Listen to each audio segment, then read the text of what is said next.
Now, the greatest radio shows of all time. Suspense. The Shadow Node. Washington calling David Harding, Counter Spy. Classic radio theater. The Great Gildersleeve. Fibber McGee and Molly. Dragnet. Gunsmoke. The Lone Ranger. Now, step back into our time machine with your host, Wyatt Cox. Good evening, friends of the Inner Sanctum. Well, Jell-O again, an episode of the Jack Benny program going back to April 3rd, 1955, their last season on the air. And Ed, played by Joseph Kearnes, comes out of the vault. The Jack Benny program.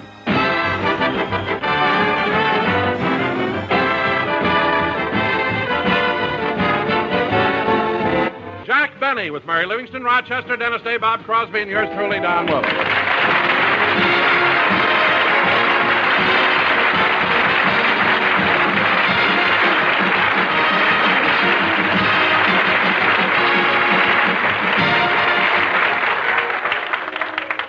Ladies and gentlemen, tonight Jack Benny does another television show. But meanwhile, let's go out to Jack's home in Beverly Hills, where, even as you and I, Rochester is filling out his income tax.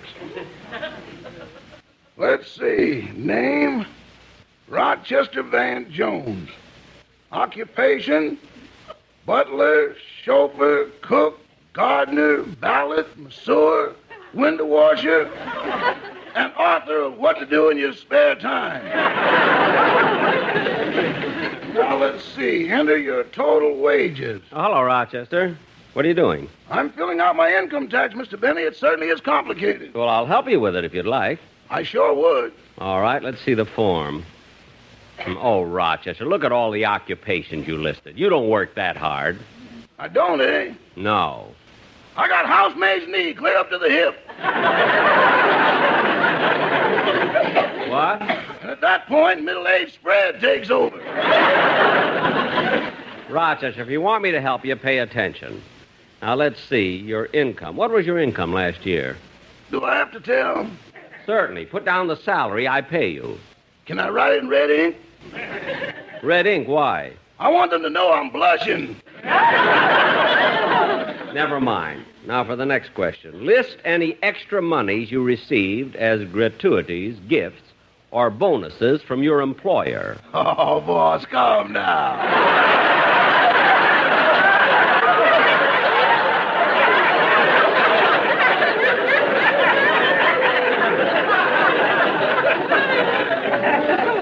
Look, Rochester, just finish your income tax, sign it, and mail it in.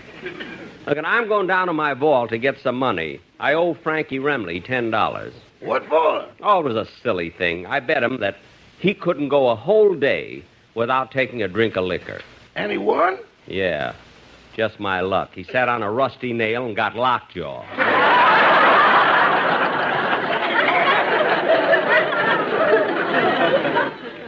I'll be back in a few minutes, Rochester. Gee, it's dark in here.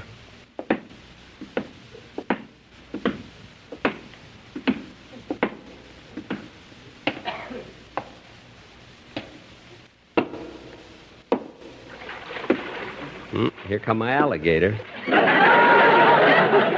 Yeah, I don't see Irving. He was sick last week. I hope that veterinarian I sent down made him feel better. Oh, there he is. Hi, Irving. Gee, he's fatter than ever. Come to think of it, I remember the veterinarian going down, but I don't remember him coming up.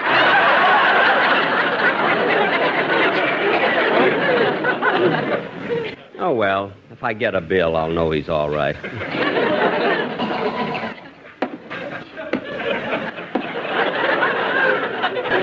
Well, here's the vault.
goes there, friend or foe?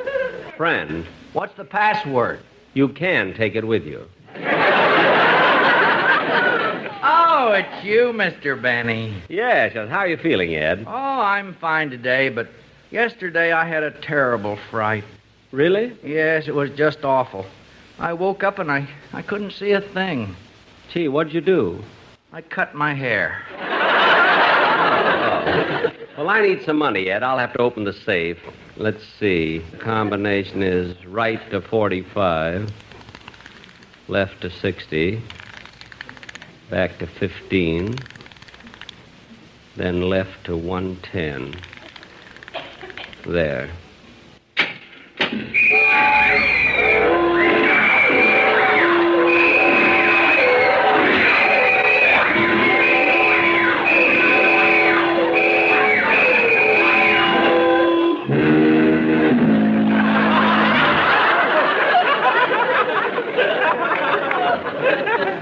Say, Ed, did the alarm sound a little weaker than usual?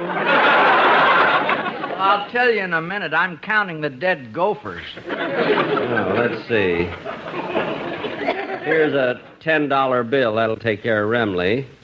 And I'm taking Mary to Romanoff's for dinner tomorrow, so I better take another $5. Yeah, I'll take 6. I might want dinner, too. Well, I better be going. So long, Ed. Goodbye, Mr. Benny. Drop me a postcard now and then. Sometimes it gets lonesome. Yeah. Say, Ed, how long have you been down here? Oh, it's been years and years. I guess I sort of lost track. Well... But we can figure it out. Remember the day you brought me down here? It was your birthday. You were 38.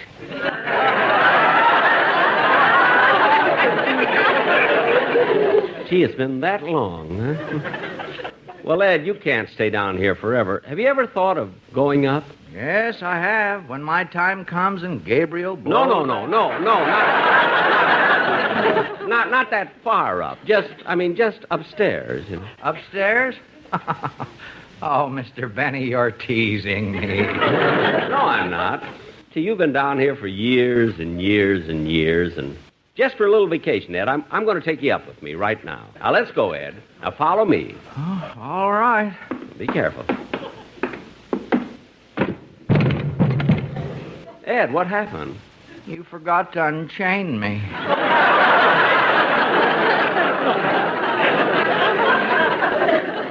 Oh. There we are. Now, let's go. All right, up the steps here. Are you coming, Ed? Yeah, but I'm getting dizzy. I hope my nose doesn't bleed. Oh, you'll be all right.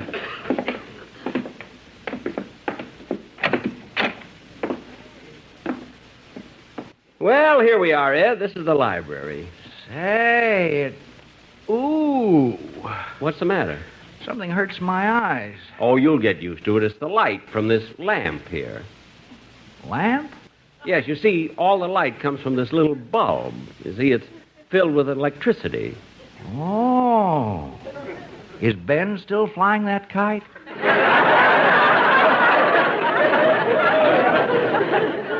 No, you don't understand, Ed. I'll explain it to you later. Right now, I want you to meet Rochester. Oh, Rochester! Coming! Now, Rochester, Ed may be hungry. Take him in the kitchen and show him the refrigerator. Refrigerator? That's something new, Ed. Oh, I don't care. If I like it, I'll eat it.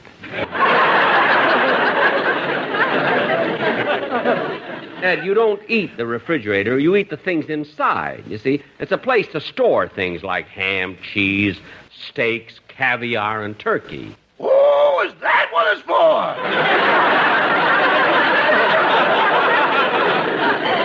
Rochester. You learn something new every day. Don't be funny. You're only confusing Ed. And it's hard enough to explain. I'll get the door. You take Ed in the kitchen and get him something to eat. Coming. Oh, hello, Jack. Oh, hiya, Don. Come on in. Okay. Come in, fellas. Oh, you brought the sportsman with you. Hello, boys. So sick of that. Don.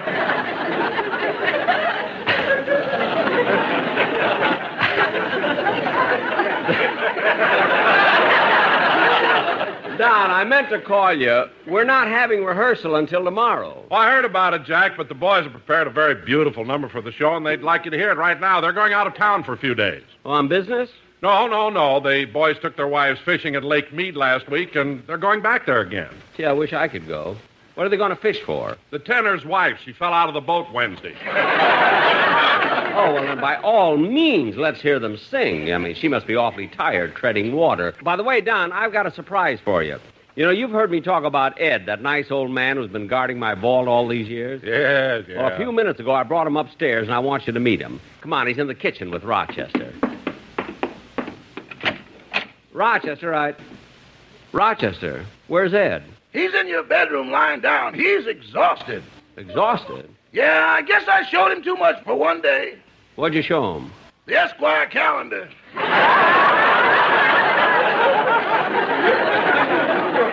Well, maybe the rest will do him good. Oh, excuse me, Don. There's someone at the door. Mr. Sandman, send me a dream.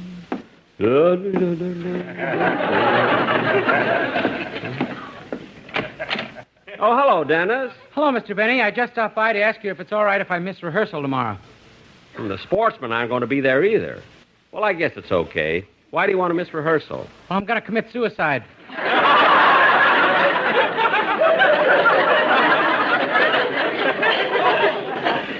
Suicide? Again? I may miss the broadcast, too. Dennis. Yeah? Dennis, look at me. Huh? Now, all right, Dennis. I'll go along with you this time.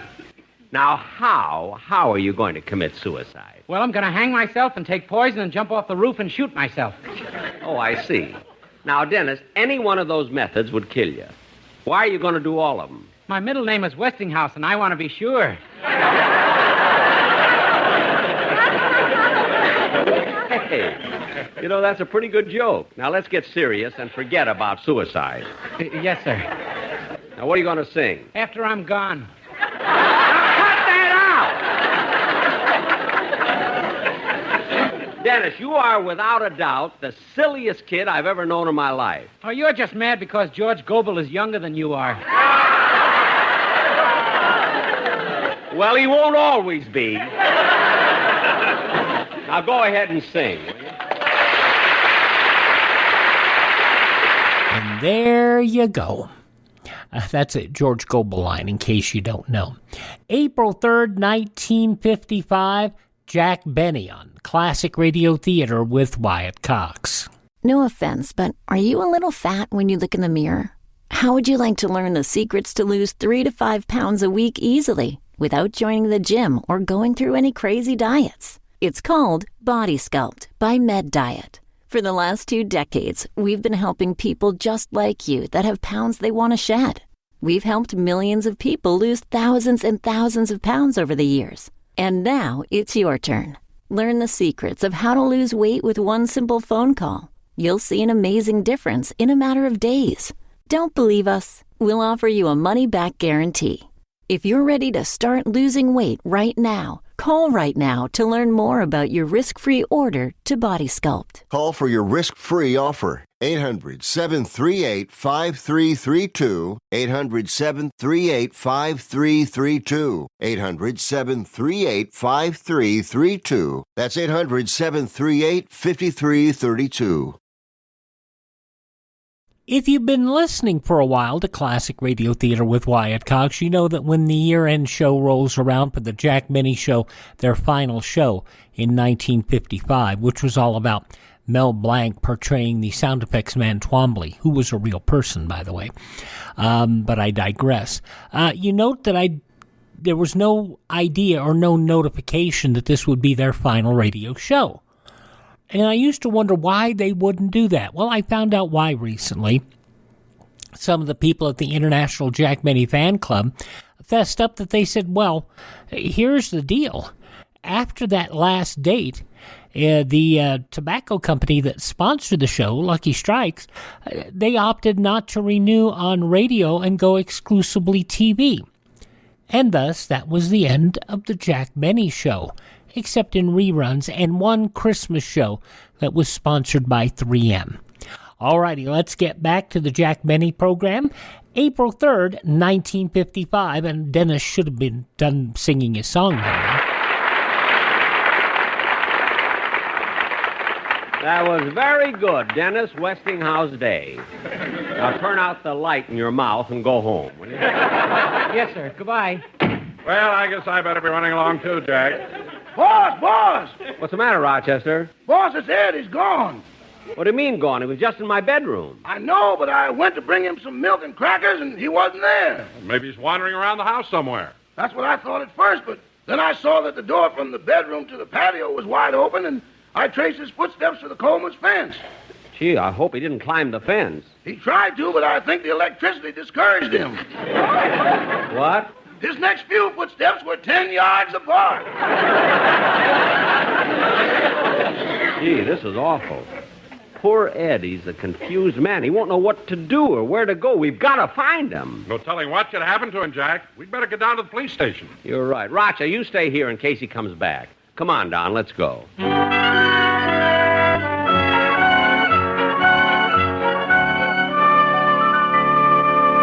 Look, Mr. Benny, would you please relax? Believe me, we're doing everything we can to find your friend. But, Sergeant, I'm worried. I'm nervous. We've been here 3 hours and nothing's happened. Now, look, Jack, just quiet down and take it easy. I'm sure everything's going to be all right. I hope so, Don. Gee, poor Ed lost in a big city like this, and it's all my fault.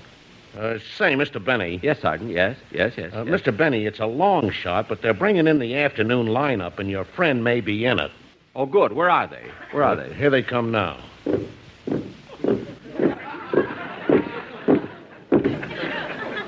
Well, Mr. Benny, can you identify anyone in this group?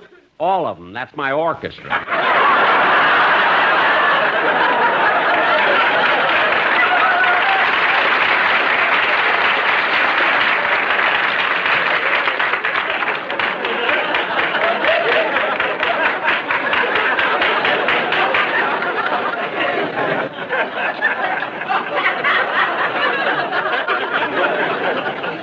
Your orchestra? Yeah. Okay, take him away! Don't be late for rehearsal, fellas.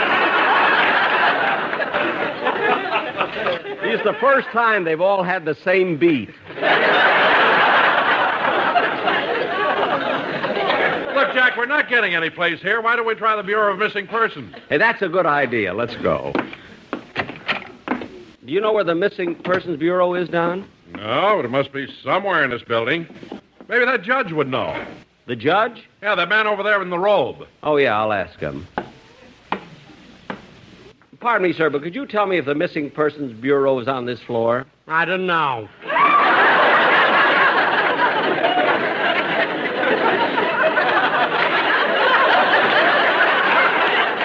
Well, is it upstairs? I don't know.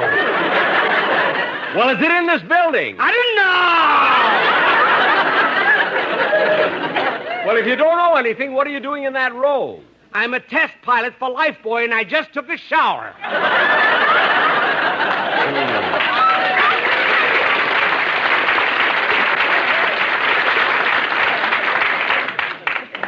Oh, say, Jack, there's the Missing Persons Bureau right across the hall. Oh. Look, there's no sense in the both of us going in there. I better stick with the desk sergeant we were talking to. Okay, Don, I'll see you later. I wonder who's running this department. Oh, officer! Officer!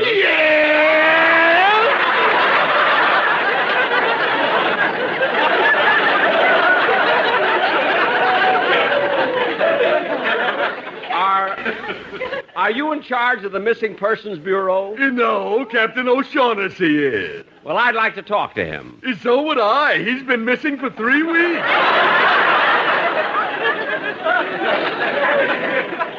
Oh, fine. Well, maybe you can help me. I want to report a missing person. All right. Just have a seat. Thank you.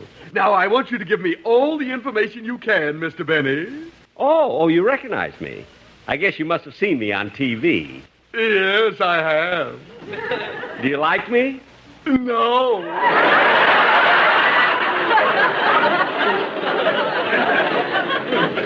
Well, if you don't like me, why watch my program? Why torture yourself? Yeah, I don't like me either. Now, look, I didn't come here. Excuse me. Hello? Yes, he's here. Here, it's for you, Mr. Sandman. Mr. Sandman? You put me to sleep. Hello? You can relax, boss. I found Ed, and he's all right. You found him? Gee, that's wonderful news, Rochester. Where was he? Hiding in a closet, frightened to death. Why, what happened? He went outside and he said he saw a red and yellow dragon eating up a lot of people. A red and yellow dragon? What was it? Just passengers getting on the Sunset bus.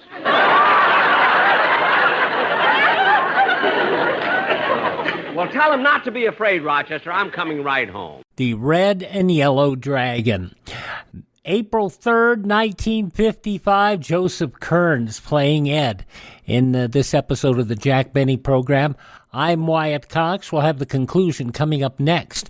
Another episode also of The Living Godwin. Classic Radio Theater continues.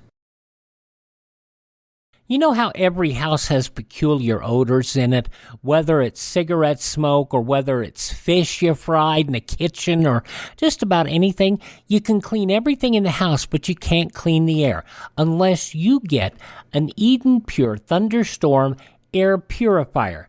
Now, these are really neat things.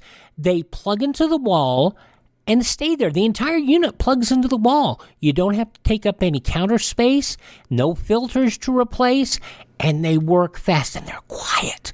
There's one right next to me here in the studio. Yeah, they've already sold over 200,000 of them, and you can get the best deal of all. You can save $200 on an Eden Pure Thunderstorm 3-pack, 3 units, one for every stinky room in the house, and save a lot of money. Go to EdenPureDeals.com, put in my promo code CLASSIC3, and you'll save $200. EdenPureDeals.com. CLASSIC3 is the promo code. Shipping is free. Let's see, if something costs less, but people are happier with it, that sounds like something to look into, and that's MediShare. Maybe you've heard switching to MediShare to pay for healthcare can save the typical family $500 a month, and that's huge, but it's also true that people are way more satisfied after making the switch, too. The customer satisfaction rate for MediShare is double that of the typical health insurance plan. Double.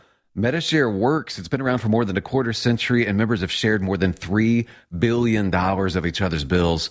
People love having telehealth and a huge nationwide PPO network. So, yeah, you can save a ton and like it better. Imagine being happy with how you're taking care of your health care. So if you're self-employed or part of the gig economy, or you just want a plan you're happy with, you can call right now and get a price within 2 minutes. A very, very smart use of 2 minutes. Here's the number you need. 833-34-BIBLE. That's 833-34-BIBLE. 833-34-BIBLE.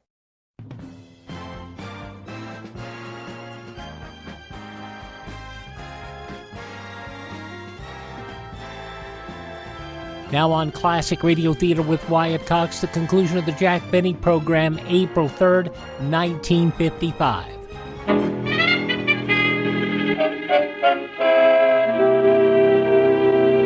Now, Ed, believe me, it wasn't a dragon. I've told you 5 times it was a bus that takes on people. It's a mode of transportation. Transportation? I didn't see any horses. Ed, they don't need horses anymore. They have motors. Now, look, Ed, calm down. I'm going to take you downtown. We'll go to a picture show. You'll enjoy that. I'd rather not, Mr. Benny. What? I've seen enough. Would you please take me back down to the vault? Ed, you want to go back to the vault so soon? Why? Well, it's so peaceful and quiet down there. Everybody up here is in such a hurry, rushing around, all excited. There's noise and confusion. Oh, nobody seems to be really happy. Look, Ed. I like it down there in the vault, Mr. Benny. There's nothing to disturb me or frighten me. I'd like to go back. Well, all right, Ed, then in case you ever want to come up again, just let me know, huh? Thank you, but I don't think I will. All right, Ed. Rochester, I'm going to take Ed back down to the vault. Okay, boss. So long, Ed. Goodbye, man.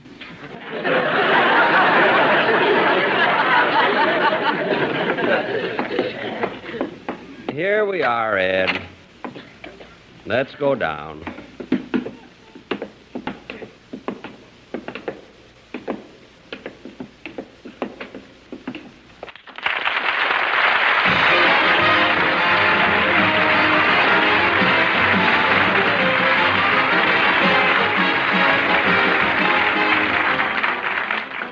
Ladies and gentlemen, the very best Easter gift of all is the support you give through Easter seals to children who need your help. These seals provide medical care, nursery centers, and many other things that are needed. So give and give generously to the Easter Seal Agency in your community, or send your contribution to crippled children, care of your local post office. Thank you.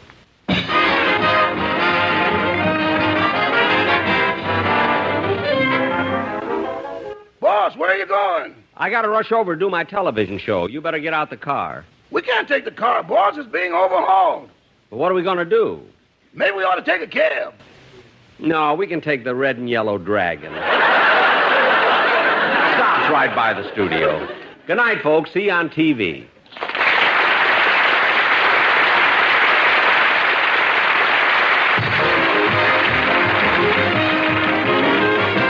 The Jack Benny Show tonight was written by Milt Josephsberg, John Tackerberry, Hal Goldman, Al Gordon, and produced and transcribed by Hilliard Marks.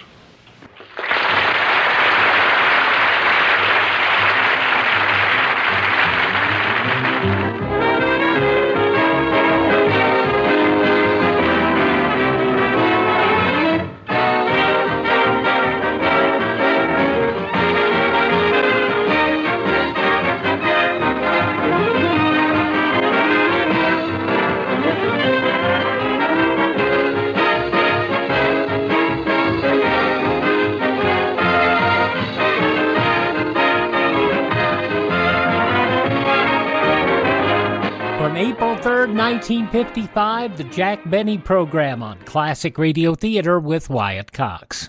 Are you in bad pain? You know what I mean. Your knees hurt. Your shoulder hurts. Your elbow and back are constantly killing you. And I'm sure you've tried every pain pill or cream available at the drugstore. Am I right? Well, here's something you haven't tried. Pain Magic. Pain Magic is not available at any drugstore. The only place you can get it is by calling the special toll-free number I'm about to give you. And to make things even better, call right now and find out about our buy one, get one free offer.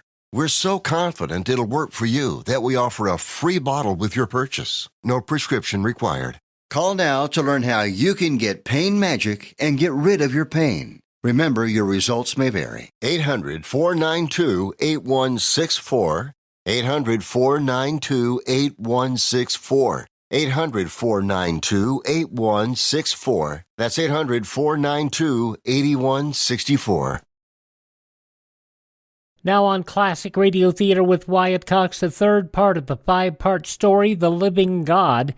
This was originally broadcast on Good Friday, April 3rd, 1942.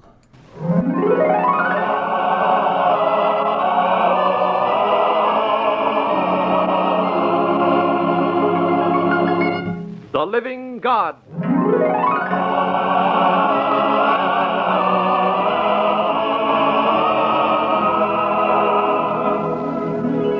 You will hear William-Gargan as the roving announcer, J. Carroll Nash as pilot, and Pedro de Cordova as the voice of Jesus in the greatest drama of the ages, The Living God.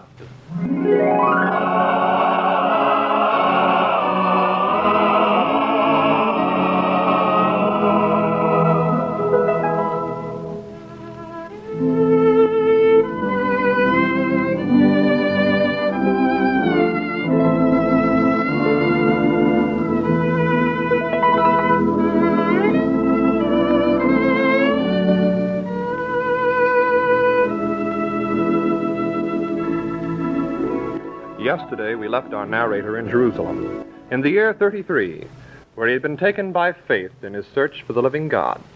At that time, he told you of seeing the Last Supper, of the betrayal of Jesus, and of the Savior being taken away in chains. Now we are once more in Jerusalem, and the news of the arrest is spreading. Jesus of Nazareth has been arrested. Jesus of Nazareth. Enemy of religion. He has been arrested. False prophet. How do you do, ladies and gentlemen? I'm speaking to you from the courtyard of the Palace of Annas. In just a few hours, the minds of the people have been transformed. Those who threw their cloaks in the path of the prophet are now the first to attack him. I've just seen him enter, surrounded by soldiers. He's pale, and his clothes are in rags. The early spring night is cold, and a big fire is burning in the courtyard. Soldiers and servants are warming themselves beside it. Peter has just come in, and over there by the door, the doorkeeper's wife is talking to him. Let's listen to what Oh, so one of this man's disciples? I am not. I wonder if Peter lied so they'd let him in. Prudently, he's looking around and is trembling. Could it be of cold, or is it fright? He's going towards the fire. A maidservant seems to recognize Peter. This man also was with him. Woman, I know him not. Thou also art one of them. Oh, man, I am not. Peter turns away quickly. He's trying to hide in the shadows, and he's trembling all over. Had not the master said, "Before the cock crows twice, thou shalt deny me thrice"? I wonder if Peter heard it. But let me take the microphone into the courtroom and see what they're doing to Jesus. Just a minute.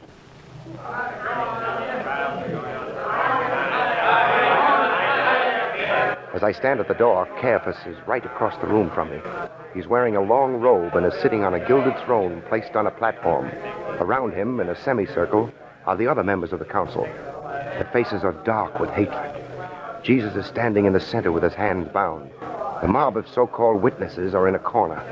Caiaphas is risen and is about to speak. I adjure thee by the living God, that thou tell us if thou be the Christ, the Son of God. In spite of his ragged clothes and his bruised face, an indescribable majesty emanates from Jesus. He's going to answer. Thou hast said it. Nevertheless, I say to you, hereafter you shall see the Son of Man sitting on the right hand of the power of God, and coming in the clouds of heaven. He hath blasphemed! What further need have we of witnesses? Behold, now you have heard the blasphemy! The members of the council have rushed from their seats and they're striking Jesus. Caiaphas, outraged, rends his garments. There is great confusion. Caiaphas lifts his hand for silence. What think you? He's killing us dead! But we must obtain a legal verdict for Pilate, the governor. They are now leaving the courtroom. I'm going into the yard. I want to see Jesus pass.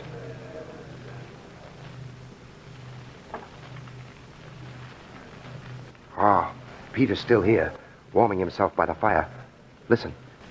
They're trying to make him confess that he is known of Jesus.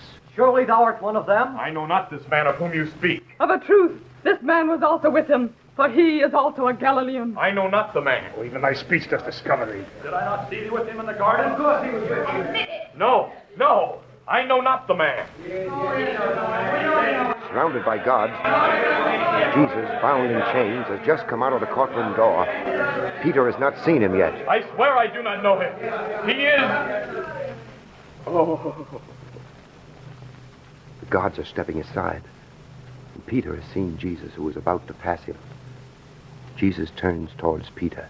Lord. He stops. He's looking at him. Lord. Peter has fallen at the feet of Jesus. He is sobbing. Jesus looks down on him with tender compassion. Now Jesus leaves, followed by his guards.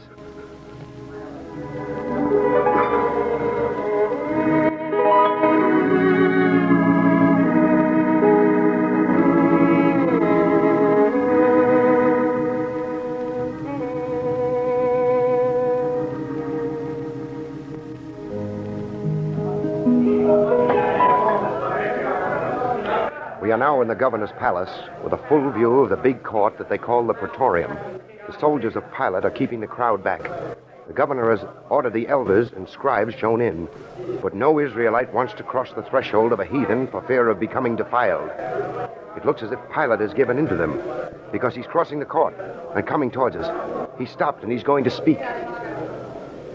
What accusation bring you against this man? If he were not a malefactor, we would not have delivered him up to thee. Take him you and judge him according to your law. It's not lawful for us to put any man to death. We have found this man perverting our nation, saying that he is Christ, the King. The governor has turned and is going back to the judgment hall. A guard and a few soldiers are pushing Jesus after him. I'll try to follow them. Now Jesus is standing in front of Pilate, who is questioning him. Art thou the king of the Jews? Sayest thou this thing of thyself? Or have others told it thee of me? Thy own nation and the chief priests have delivered thee up to me. What hast thou done? My kingdom is not of this world. If my kingdom were of this world, my servants would certainly strive that I should not be delivered to the Jews. But now, my kingdom is not from hence. Art thou a king, then? Thou sayest that I am a king. For this was I born, for this came I into the world, that I should give testimony to the truth. Everyone that is of the truth heareth my voice. Pilate has turned towards the high priest. I find no cause in him. No cause? No cause? Is it no fault of a birth nation?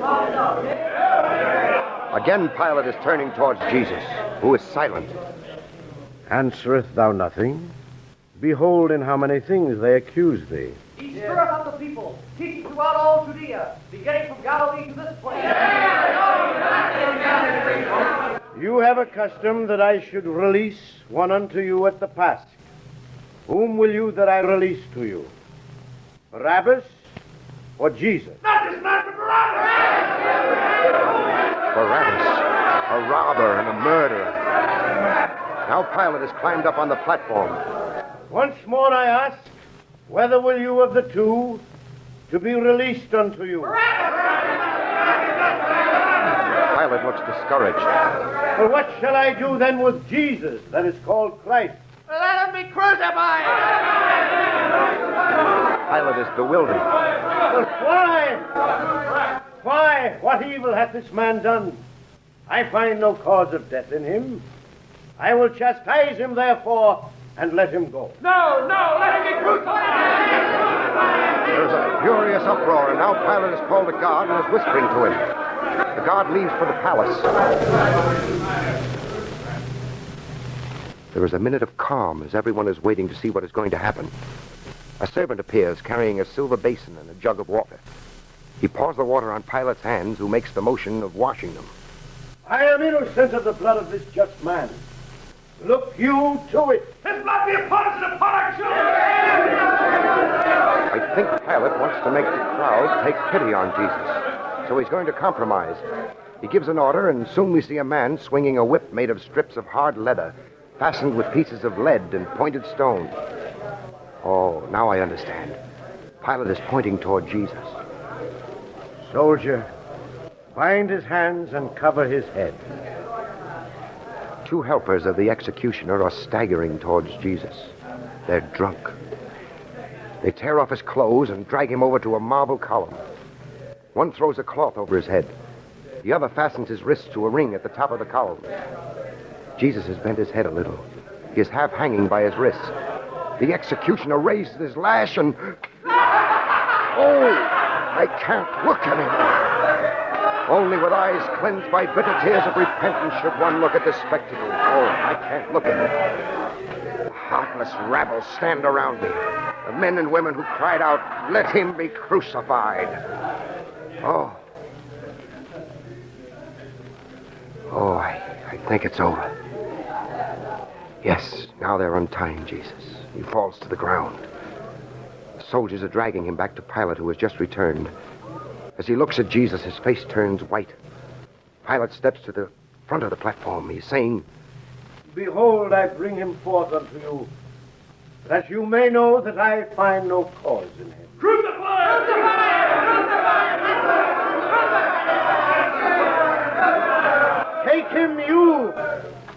Take him, you, and crucify him. For I find no cause in him. We have a law, and according to the law, he ought to die, because he made himself the Son of God. Pilate nervously looks the crowd over. He turns to Jesus. Whence art thou? Speakest thou not to me? Knowest thou not that I have the power to crucify thee, and I have the power to release thee? Jesus looks up. He's going to speak at last.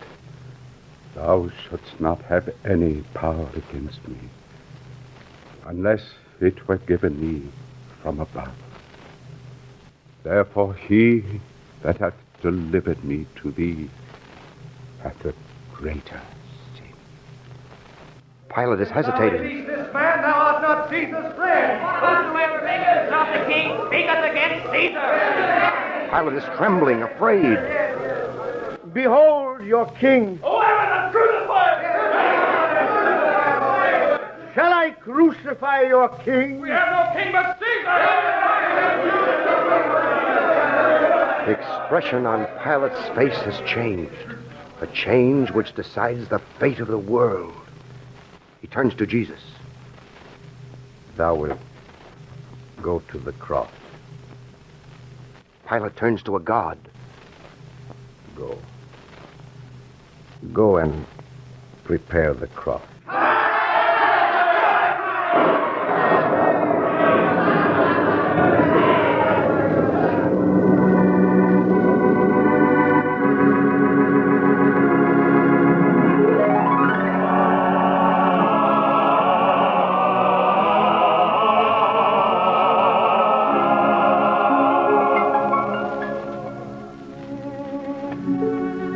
You have been listening to The Living God, presented in cooperation with the National Council of Catholic Men. Heard on today's program were William Gargan as the roving announcer, Pedro de Cordova as the voice of Jesus, J. Carroll Nash as Pilate, and John Sheehan as Caiaphas. Supporting roles were played by professional Hollywood actors and the radio players of Loyola University of Los Angeles.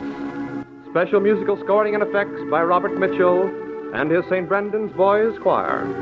The Living God has been adapted from the French of Sita and Suzanne Millard. This program has been produced under the direction of Martin Worth.